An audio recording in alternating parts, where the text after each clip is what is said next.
Hi, this is Alfred Angelo. Thanks very much for your call.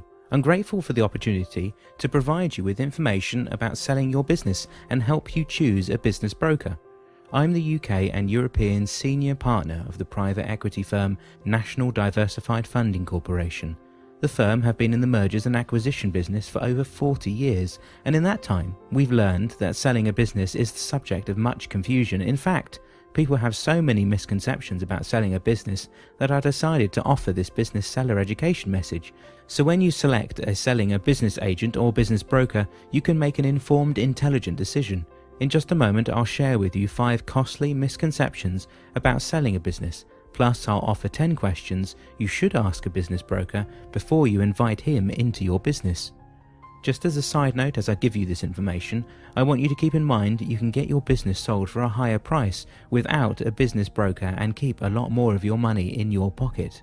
But after completing in excess of 3,500 acquisitions, we understand that hiring a business broker is the route most business owners choose to take, even though it is not the most profitable one.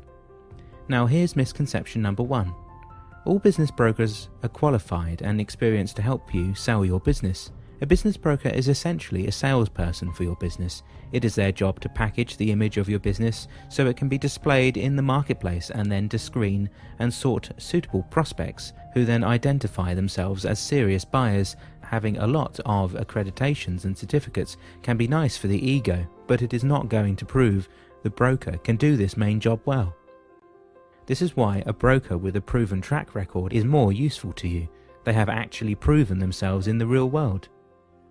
Misconception number 2. Your broker is genuinely interested in selling your business. It is good practice to keep in mind you are most likely the only person in the transaction of selling your business who feels the most amount of passion toward your business. Your broker will more than likely have a few listings on their books at the same time, and each of these listings will represent a certain amount of money to the broker. The broker's desire for your business will more than likely increase when a potential buyer is located. In other words, a broker is more likely to fall in love with your business when they are more likely to receive their commission check. Misconception number 3. All brokers will promote your business the same.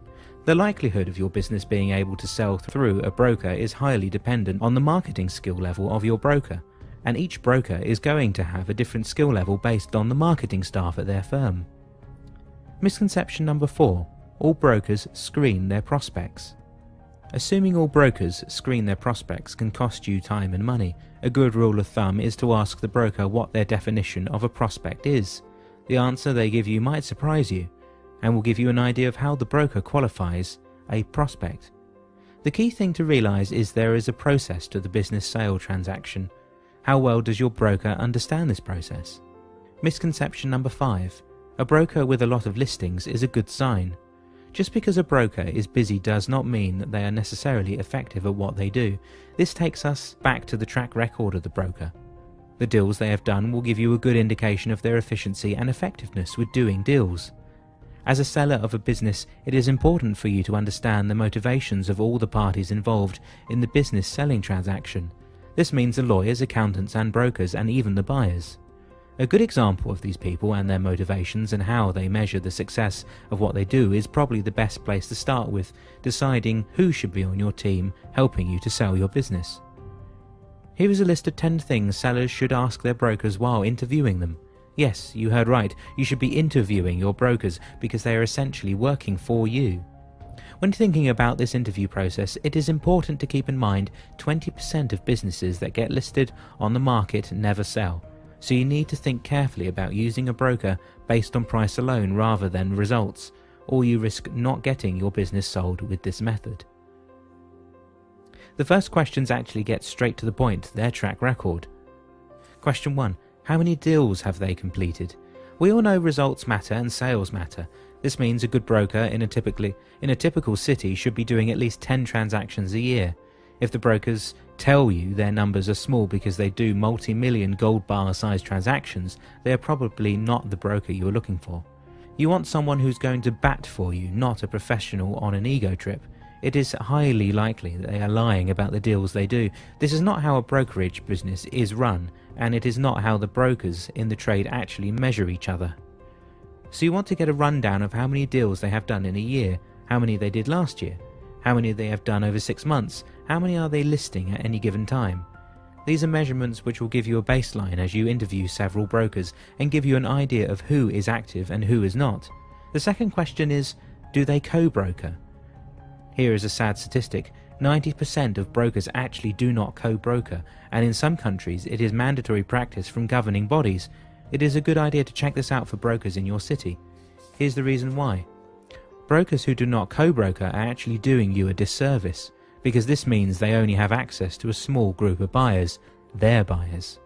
This means you are therefore not getting the full market rate and proper exposure to the marketplace. A broker's job should be to create competition. If the broker you use is not co-brokering, then your business stands a good chance of being in the 20% category of businesses which fail to sell. The third question is, how much money do you spend on marketing a business? Marketing is the vehicle which will get your business displayed properly and prominently in the marketplace. You will want to pick a broker who is not only putting on average more money behind a listing, you also want to get an idea of where the listings are being placed. In other words, how the money is being spent. Fourth question, do you have a specialty field? There are a lot of brokers who consider themselves specialists, most likely because they may have a history of doing a higher proportion of deals in a few key industry areas, but it pays to not put too much weight on this factor. The specialty you should be looking out for is the broker's ability to get the deals done, to negotiate, to understand the variables which will pop up during the transaction, and they will also be keeping their eyes out for irregularities and anomalies in the deal. Question 5. How big is the brokerage firm? There are at least 3 types of brokerage firms you will see while on your travels. You may find a franchise outfit, and then a big business, 100 broker company owned division, or the local level, independent owned brokerage firm. It really comes down to the capacity of the firm. The independent brokerage firm will probably have the capacity to do a deal a month, but will most likely work harder once they have their teeth into the deal, because this represents the monthly meal ticket. It pays to realise the amount of time and energy going into marketing the listing, doing the analysis and preparing paperwork to really get a feel for what goes into a typical listing. Larger firms usually have the support staff to take care of the back office work, so the main brokers are able to take on more listings. Question 6. Can you show me examples of data which prove the valuation you estimate my business to be worth? You would be advised to be wary of a broker who comes into your business and gives you an initial valuation based on few facts. A broker worth their salt will have access to multiple listing data, giving them a good idea of what businesses of your business type and size sell for. They should be able to give you evidence of sold business prices and data on relevant multiples so that you know where you sit in the marketplace. If your broker is not forthcoming with this data, then it is best to not work with this broker. Question 7. Will you have to do owner financing? Another way of asking this is, will you have to be a flexible seller and carry debt to increase your chances of a transaction? Well, there is a strong possibility you will have to do the deal based on an owner financing arrangement. This is because since 2009, banks have been less liberal with their lending practices. Nowadays, if the business being bought has anything less than squeaky clean audited accounts and sales projections do not look super strong, banks are looking the other way, which is leaving a lot of sellers, at least 80%, holding the paper for their business through owner financing. In a lot of cases, it is normal for 30 to 40% of the transaction to be held by the seller for 3 to 5 years, prime plus 2 points. Question 8. How long does it typically take you to sell a business? The industry standard is roughly 12 months. Is this surprising? Well, the reason it takes 12 months is because most businesses are generally overpriced, and this is why a proper initial evaluation of the buyers and the brokers is key to having a realistic position. So even though the average is 12 months, a good evaluation of the broker, your business and the potential buyers will boil down this time to 6 months. Plus, it is wise to take into account sales may be seasonal, so ebbs and flows is normal. However, the next question helps to counter these limitations. Question 9. How are you going to market my business? This is your opportunity to find out how many sites the broker is actually on, where the listings are going to be placed, whether the media and the marketing is a good match for the buyers who use the sites and the forms of media. And then do your own research to see how much it actually costs, just in case it would be a lot cheaper to do it yourself, or to see whether the rates they are quoting you are accurate. And then finally, The last question, what is your commission?